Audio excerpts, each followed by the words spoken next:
Hello अस्सलाम everyone, welcome back to another video and welcome back to another vlog. आज का vlog जो है वो बहुत ही ज़्यादा रिक्वेस्टेड व्लॉग है। मुझे बहुत ज़्यादा मैसेजेस आ रहे थे, रिक्वेस्ट आ रही थी कि इस वीडियो पर जो है वो बनाएं, एक वीडियो बनाएं इस टॉपिक पर कि हम कैसे जो बिगनर्स हैं जो मेडिकल में अभी भी एंटर हुए हैं वो कैसे अपना पहला साल या पहला सेमेस्टर कैसे जो है वो अपना क्लियर करें।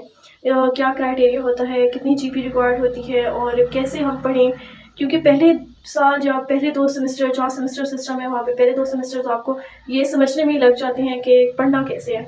क्योंकि जो मेडिकल है वो बिल्कुल डिफरेंट है, बिल्कुल it's quite different from FSc level. FSc की तरह बिल्कुल नहीं होती, इससे बहुत डिफरेंट है, बहुत चेंज है।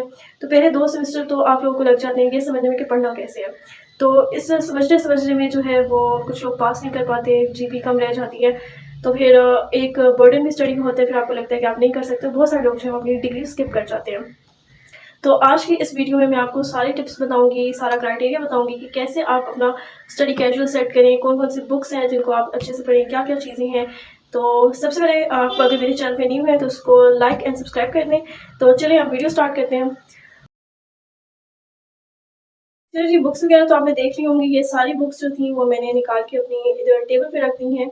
ये सारी कबर्ड में अरेंज हुई हुई थी तो मैंने निकाली है। मैंने कहा एक वीडियो बना रही हूँ इसके ऊपर टॉपिक पे, तो सारी बुक्स से आपको समझाऊँ कि कैसे होता है। सबसे पहले बुक्स देख के आप लोगों ने घबराना नहीं है, घबराना बिल्कुल भी नहीं है बुक्स देख के, ठीक है। स्टेप बाय स्टेप जो है ये प्रोसीजर होगा, ठीक है।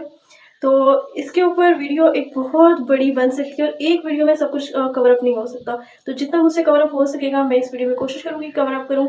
जो पॉइंट्स रह जाए तो आप कमेंट बॉक्स में मुझे बता दीजिएगा, मैं उस पर एक अलग से वीडियो बना दूँगी। सो यहाँ पर जो है मैंने कुछ की पॉइंट्स लिख रखे हैं।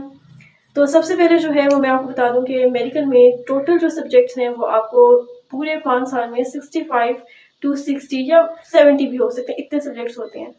तो सब्जेक्ट्स देख के आप लोग ने बिल्कुल भी नहीं घबराना कि ये क्या, स्टेप बाय स्टेप होता है। ये नहीं है कि जगते में आपको इतने सारे सब्जेक्ट्स दे दिए जाएंगे पढ़ने के लिए, नो। स्टेप बाय स्टेप होता है सब कुछ। और पहले साल की या पहले सेमेस्टर की बात करते हैं कि कौन कौन सी बुक्स हैं।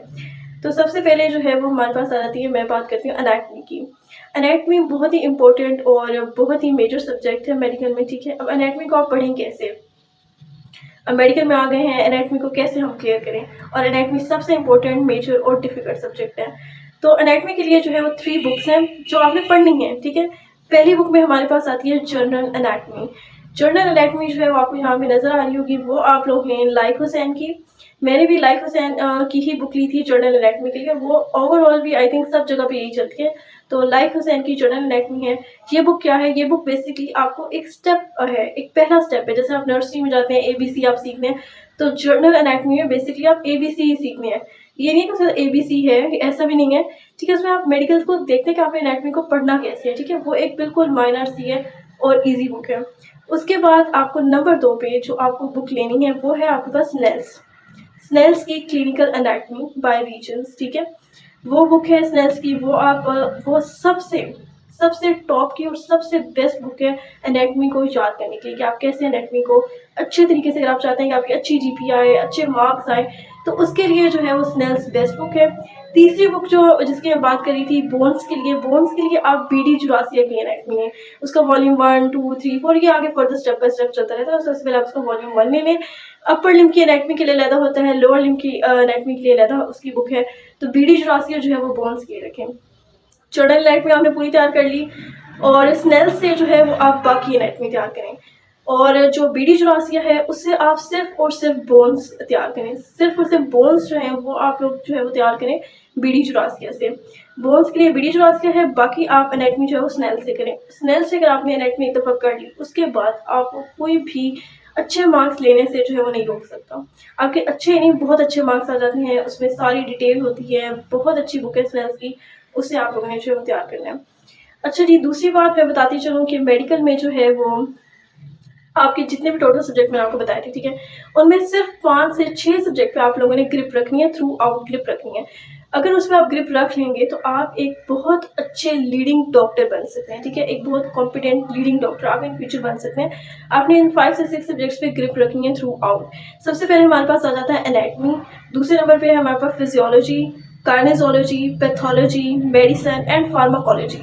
ये वो 5 से 6 सब्जेक्ट हैं जिन पे आप अगर पूरी अच्छे से उनको समझ के पढ़ें, बाकी भी सब्जेक्ट पढ़ने हैं, इन पे आप ज़्यादा ग्रिप रखें तो आप इन फ्यूचर आप बहुत अच्छे लीडिंग डॉक्टर बन सकते हैं, ठीक है।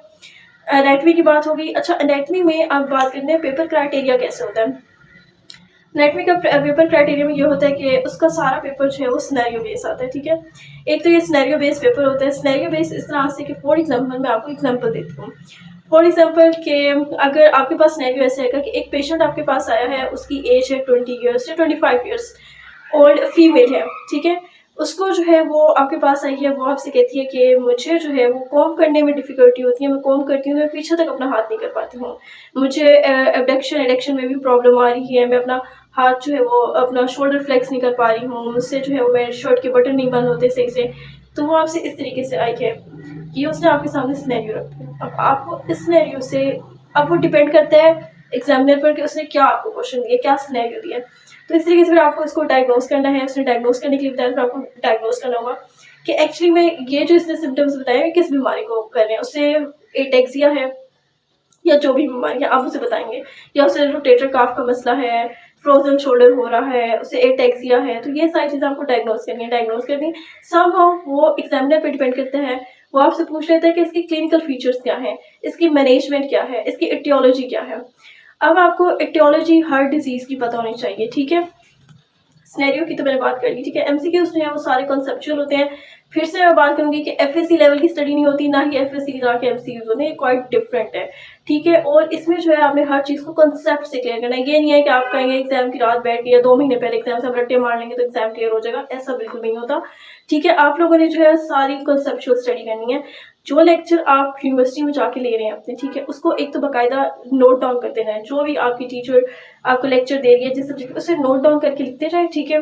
उसके बाद घर आके रेस्ट करना है, जो भी करना है। उसके बाद उस जो आपने लिखा है लेक्चर नोट डाउन किया है, उस नोट डाउन को आप एक दफ़ा पढ़ें। उसके बाद फिर आप बुक खोल बैठें, उसके बाद बुक से आप पढ़ें। आपको यकीन माने बहुत अच्छे से वो तैयार होकर वो आपको कभी भूलेगा नहीं।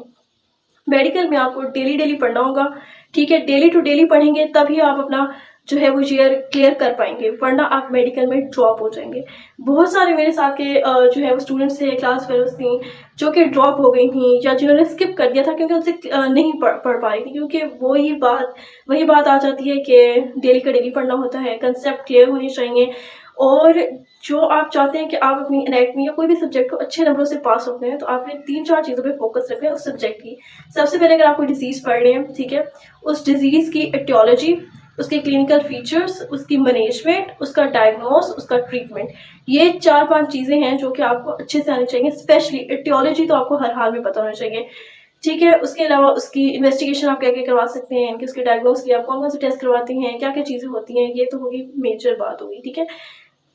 अब माइनर पे आते हैं, सिनेरियो पे फोकस करना है। और जहाँ पे आपको नजर आ रही होगी एनाटमी की स्नेल्स की बुक का जो है वो मैंने क्लिनिकल नोट लगाया हुआ है, ठीक है। जितने भी बुक के अंदर क्लिनिकल नोट्स होते हैं उनको आपने हर हाल में पढ़ना है, उनको स्किप नहीं करना, ठीक है। जो भी बाकी आपका कोर्स आउटलाइन है जो भी है उसको आप डेली डेली पढ़ें, इन चीज़ों पे फोकस करें, सिनेरियो पे फोकस करें।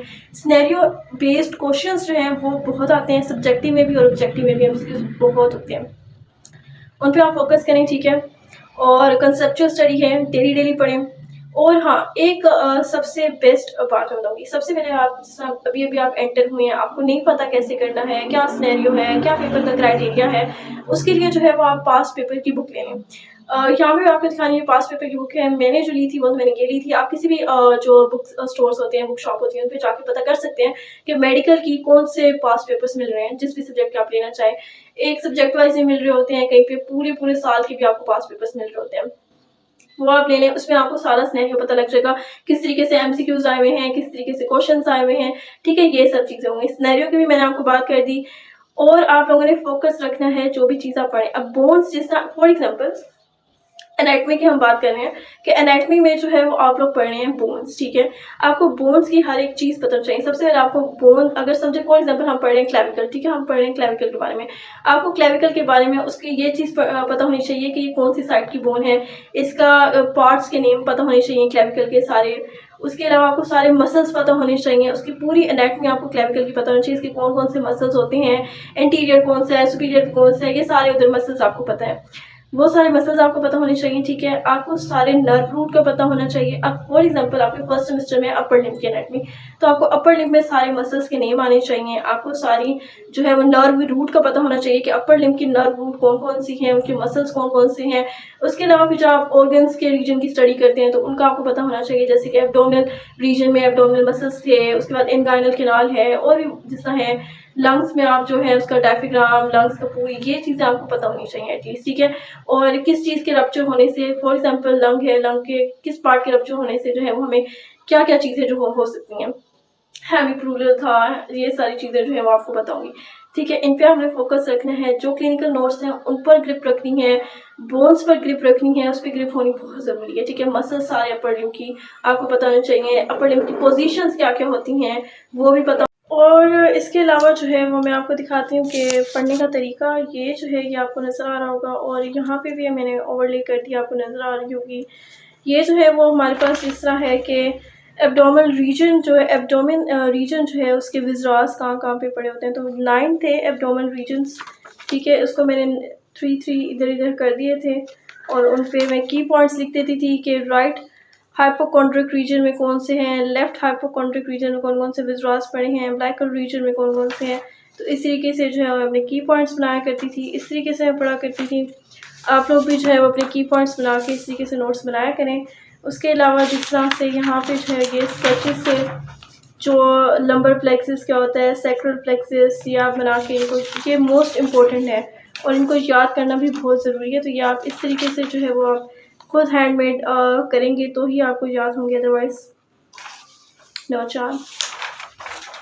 उसके अलावा जैसे कि मैं अपने सारे फार्माकोलॉजी के लिए भी मैं यही करती थी, सारे ड्रग्स जो हैं उनकी क्लास सबसे पहले लिख लेती थी एक पेज पर। क्लास लिखने के बाद जो है फिर उसके अंदर उसके ड्रग्स के नेम्स लिख देती थी, जेनरिक नेम अलग लिख देती थी और दूसरा नेम जो है वो अलग लिख देती थी।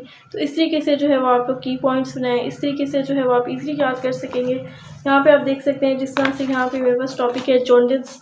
अब जॉन्डिस जो है, जॉन्डिस के बारे में मैंने थोड़ा सा उसका इंट्रोडक्शन दे दी है, उसकी टाइप्स दे दी हैं। उसके अलावा जैसा हेपेटोसेलुलर जॉन्डिस है, उसकी कॉज, एटियोलॉजी लिखनी बहुत ज़रूरी है। एटियोलॉजी आप जो भी डिज़ीज़ लिख रहे हैं सबसे पहले तो है उस डिज़ीज़ में आप उसका इंट्रोडक्शन जैसे आपने दे दिया, उसकी एटियोलॉजी, उसके क्लिनिकल फीचर्स, उसकी इन्वेस्टिगेशन, उसकी मैनेजमेंट, ये चीज़ें मोस्ट इंपॉर्टेंट होती हैं। ये ज़रूर आप याद रखा करें, बाकी चीज़ करें ना करें, ये चीज़ें जो है वो हर हाल में जो है वो आप लोग तैयार किया करें। सो इस तरीके से जो है वो आप लोग अपना टाइम मैनेज करें, नोट्स बनाएं, की पॉइंट्स लिखें, तो इस तरीके से जो है वो आप इजीली जो है वो आप अच्छी एग्ज़ाम की प्रिपरेशन कर सकते हैं और आपके जो है वो सेमेस्टर या फिर जो भी आपका एनुअल सिस्टम है वो आप इजीली क्लियर कर सकते हैं। और जैसा कि अब आप लोग देख सकते हैं कि यहाँ पे जो है ये थे टाइप्स ऑफ हर्निया। अब टाइप्स ऑफ हर्निया जो थे उसमें मैं ये नहीं करती थी कि एक एक को जो है वो अब आप इतने पढ़ने बैठ जाएं, ऐसे नहीं होता। टाइप्स लिखे, हर्निया की सारी टाइप्स लिख दें और जो टाइप्स लिखे हैं उसके साथ आप उसके की पॉइंट्स लिखते जाएं कि कौन से रीजन का हर्निया है, इसको हम ये कहते हैं, उसके थोड़ी सी एटियोलॉजी और थोड़ा बहुत जो है उसका रिलेटेड की पॉइंट्स लिखते हैं। इस तरीके से जो है वो आप इजीली अच्छी एग्जाम प्रिपरेशन कर सकते हैं। जैसे कि हर्निया की टाइप्स में हमें पता इनगाइनल हर्निया है, इंटरनल हर्निया है, फेमोरल हर्निया है, umbilical hernia, epigastric, incisional hernia है, लंबर हर्निया है। तो इन सब के आप ये सारी टाइप्स लिखें, उसके बाद उनकी आगे उनके की पॉइंट्स लिखते हैं, कौन से रीजन का हर्निया है, इसकी एटियोलॉजी क्या है और ये किस चीज़ से रिलेटेड है। तो इस तरीके से जो है वो आप अच्छी तैयारी कर सकते हैं। उसके अलावा आप लोग जो ये सारे जो मेरे नोट्स देख रहे हैं, ये सारे मेरे जो है वो फर्स्ट सेमेस्टर के नोट्स मैंने आज निकाल के रखे हैं। अब आप देख सकते हैं सारे इतने नीट एंड क्लीन है और अब तक जो है वो मैंने हर चीज़ को एक्यूरेट संभाल के रखा हुआ है। तो आप लोग भी अपने नोट्स बनाएं, उनको अच्छे से संभाल के रखें जब आप पढ़ लें, क्योंकि ये आपके जो आप मेडिकल कर लेंगे उसके बाद भी काम आने हैं, तो ये आपके सारे स्टेप बाय स्टेप आपके काम आते जाएंगे। तो मेरे सब्जेक्ट याद आते जाएंगे, मैं आपको उनके बारे में बताती जाऊंगी और जो पॉइंट्स रह जाएँ अगेन आप लोगों ने कमेंट करके मुझे बता देना है, तो मैं उसके ऊपर अलग से एक और वीडियो बनाऊंगी। अब मेरे पास जो है वो एक पड़ा है, मेरे अपने नोट्स निकाले हैं, उसमें मैं आपको दिखाती हूँ काइनेसोलॉजी के क्वेश्चन पेपर में आपको दिखाती हूँ। ये है जी मेरे पास काइनेसोलॉजी का एक क्वेश्चन पेपर पड़ा है जो कि एमसीक्यूज बेस्ड है, ये आपको नज़र आ रहा होगा, ठीक है। और इसके ऊपर जो सारे आपके एमसीक्यूज हैं काइनेसोलॉजी से रिलेटेड, आपने एमसीक्यूज पे क्लिप रखनी है और एमसीक्यूज जो है वो बिल्कुल भी आपके जो है वो ये नहीं होते कि ऊपर ऊपर से पूछे हुए, कॉन्सेप्चुअल एमसीक्यूज होते हैं, ठीक है। हर चीज़ को आपने जो है वो अच्छे से तैयार करनी है, कॉन्सेप्चुअल एमसीक्यूज होंगे, एमसीक्यूज पे अगर आपने ग्रिप रखनी है, अगर आपके एमसीक्यूज क्लियर हो गए तो समझे आपने अपनी थ्योरी भी क्लियर कर ली। भी जो है वो कोशिश रखें कि आप अपनी 3.5 से ऊपर ही रखें मेडिकल में, और इससे भी ज़्यादा आपने कोशिश करें, क्योंकि आपकी जो जीपी है वो आपकी डिडक्ट होती रहती है आगे आगे सेमेस्टर्स में। आपने अगर फॉर एग्जांपल एक सेमेस्टर में आपकी जीपी आ गई है 3.70 आ गई है, 3.60 आ गई है, 3.78 आ गई, तो नेक्स्ट सेमेस्टर में आपने जितनी ली है उसको जब वो सब करेंगे, एड अप करेंगे, तो वो थोड़ा सा माइनस होके जो है वो डिडक्ट होती रहती है। अगर आप बिल्कुल ही जीपी जो है वो इतनी लेंगे, सिर्फ पासिंग जीपी लेते रहेंगे, और फिर वो एंड पे जाके फिर आपके ड्रॉप होने के चांसेस ज़्यादा हो जाते हैं। तो जो आपका पासिंग क्राइटेरिया है, या जितनी भी पासिंग टारगेट उन्होंने रखा हुआ है कि इतनी जीपी होगी तो आप पास हैं, वरना आप फेल हैं, तो उससे आप कोशिश करें कि कई ज़्यादा आपकी जीपी है। फिजियोलॉजी में आप बुक से तो कभी भी फिजियोलॉजी को पढ़ ही नहीं पाएंगे, ठीक है। जो गाइटिन की बुक है यहाँ पे आपको नज़र आ रही होगी, फिजियोलॉजी जो है वो गाइटिन से जो है वो पढ़ी थी मैंने, और आप लोगों के लिए भी यही गाइटिन ही रिकमेंडेड होगी। तो गाइटिन जो है वो फिजियोलॉजी के लिए सबसे बेस्ट बुक है, ठीक है। उसके बाद फिर आगे जैसे जैसे स्टेप आपका आगे बढ़ता जाएगा, आपका ईयर आगे बढ़ता जाएगा, तो उसके आगे वॉल्यूम्स आ जाएंगे फिजियोलॉजी के, ठीक है। फिजियोलॉजी को सारा अपने कंसेप्चुअल है, कंसेप्ट बेस है। जो आप यूनिवर्सिटी में लेक्चर लेंगे उसको नोट डाउन करना डेली ये आप पर फ़र्ज़ होगा। अगर आपने डेली फिजियोलॉजी का लेक्चर नोट डाउन नहीं किया और उसे घर जाके नहीं पढ़ा, आप कभी भी फिजियोलॉजी को क्लियर नहीं कर पाएंगे। फिजियोलॉजी सबसे डिफ़िकल्ट सब्जेक्ट है, ठीक है, और है भी सारा कंसेप्चुअल। अगर आप इसको कंसेप्ट क्लियर करते जाएंगे और पढ़ते जाएंगे फिजियोलॉजी को, तो फिजियोलॉजी से ज़्यादा इजी सब्जेक्ट भी कोई नहीं है। बात वही है कि कंसेप्ट करने हैं, अपने डेली बेसिस पे नोट्स बनाने हैं, डेली बेसिस पे घर आके उस नोट्स को पढ़ना है, उसके बाद बुक ओपन करके बुक से पढ़ना है। तो उसके बाद मेरा नहीं ख्याल कि आपके ड्रॉप होने के चांसेस हैं या आपको डिफ़िकल्ट लग रही होगी। मेडिकल बना हुआ है कंसेप्ट के बहुत डिफ़िकल्ट है, बहुत डिफ़िकल्ट है, ऐसा भी कुछ नहीं होता। ठीक है, मेडिकल डिफ़िकल्ट है, नो डाउट। सारी फील्ड्स को कंपेयर करें तो मेडिकल बहुत डिफ़िकल्ट है। आपको पढ़ना होता है, आपको अपना सारा चीज़ें लेके चलनी होती हैं। मेडिकल बहुत डिफ़िकल्ट है, लेकिन अगर आप उसे समझ के पढ़ेंगे, कंसेप्ट क्लियर रखेंगे, तो उसके बाद आपका एक बॉन्ड बन जाता है बुक्स के साथ, उस सब्जेक्ट के साथ। तो उसके बाद फिर आप आगे पास आउट करते जाते हैं। फिर आप साथ साथ सारे जो हैं वो, उसके बाद आप फैमिली इवेंट्स भी इंजॉय कर रहे होते हैं, आप बर्थडे पार्टीज़ पे भी जा रहे होते हैं, घूमने फिरने भी जा रहे होते हैं, लेकिन साथ साथ जो है वो स्टडी पर भी फोकस रखें। तो ये आप लोगों ने, इन चीज़ों पे आप लोगों ने जो है वो फुली फोकस करना है। तो इंशाल्लाह फिर आप लोग भी क्लियर करते जाएंगे, और आपके सारे जो हैं वो ईयर्स और सारा कुछ है वो होता जाएगा। होप सो आज की वीडियो में जो है वो जितना मैं क्लियर कर सकी होंगी मैंने किया होगा। और जो पॉइंट्स आप लोगों को डाउटफुल हैं कि आप लोग चाहते हैं कि इन पॉइंट्स के ऊपर वीडियो बनाएं या इन सब्जेक्ट्स के ऊपर वीडियो बनाएं, तो वो मैं डिटेल्ड वीडियो दोबारा से बना दूँगी पार्ट 2 का नेम दे के। तो आप लोग कमेंट बॉक्स में ज़रूर बताना है, जितने भी मेडिकल के स्टूडेंट्स हैं जो अभी आए हैं या जो आगे भी हैं। सो होप सो आप लोगों को आज की वीडियो अच्छी लगी होगी, और आप लोगों के लिए जो है वो थोड़ी बेनिफिशियल प्रूफ हुई होगी। अपनी तरफ से मैंने पूरी कोशिश की है कि मैं सारे जो है वो कंसेप्ट क्लियर कर पाऊँ, थोड़ा बहुत जो है वो इंट्रोडक्शन कह दें कि मैं दे पाऊँ। तो ये पहली वीडियो में तो ये समझें कि ये एक सिर्फ इंट्रोडक्शन है। तो बहुत लंबी वीडियो बन जानी थी, और एक वीडियो में तो बिल्कुल भी ये क्लियर नहीं हो पाना। तो कोशिश करूँगी कि मैं एक और वीडियो भी बनाऊँ इस पर, और अच्छी करके बनाऊँ जिससे आपको अच्छे से समझ आए। तो होप सो आप लोग को अच्छी लगी होगी। So good bye.